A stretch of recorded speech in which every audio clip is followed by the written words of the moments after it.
Magandang araw sa ating lahat mga kapatid. So, andito naman tayo ngayon sa ating YouTube channel sa Katolikong Walay Simba-Simba KBL.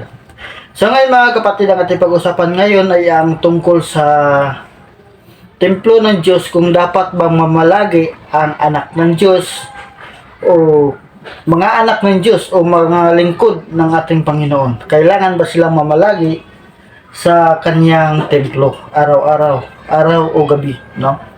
So ngayon mga kapatid, ang sagot natin ay babasahin natin dito sa Luke chapter 2 verse 48 hanggang sa 49. Ang sabi, namangha rin ang kaniyang mga magulang nang siya'y makita.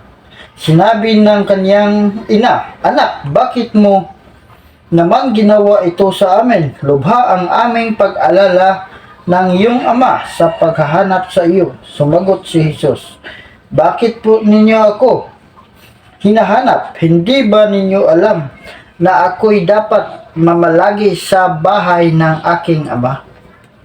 So, ibig sabihin mga kapatid, dapat pala ang mga lingkod ng Diyos ay dapat na mamalagi sa templo o sa simbahan, no? Sapagkat ang ating Panginoong Hesus ay namalagi sa bahay ng kanyang ama, na yun ang ating Panginoong Diyos, no? So dapat pala hindi pagala-gala kung saan-saan, no? Sapagkat sinabi naman sa Malakias 2:7 ang sabi, tungkulin ng mga pari na ituro ang tunay na kaalaman tungkol sa Diyos. Sila ang dapat sangguniin ng mga tao tungkol sa aking kalooban, sapagkat sila ang mga sugo ni Yahweh na makapangyarihan sa lahat. So, ibig sabihin mga kapatid, tungkulin ng mga pari na ituro ang kaalaman ng Diyos tungkol sa Kanya, no?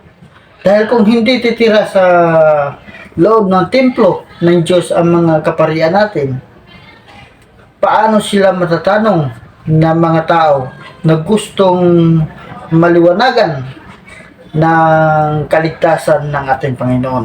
Paano sila makapagtanong kung anong dapat lang gawin, no? Sapagkat ang mga pari ang siyang nag-ingat ng kaalaman ng Diyos at sila ang dapat na lapitan at tanungin, sapagkat yun ang kalooban ng Diyos, no? So mga kapatid, yun lang masabi ko at thank you and God bless, at huwag kalimutan ng mag-subscribe at follow sa Facebook page natin sa Katolikong Walay Simba-Simba KBL, at siyempre naman dito sa ating YouTube channel sa Katolikong Walay Simba-Simba KBL. So yun lang, thank you and God bless.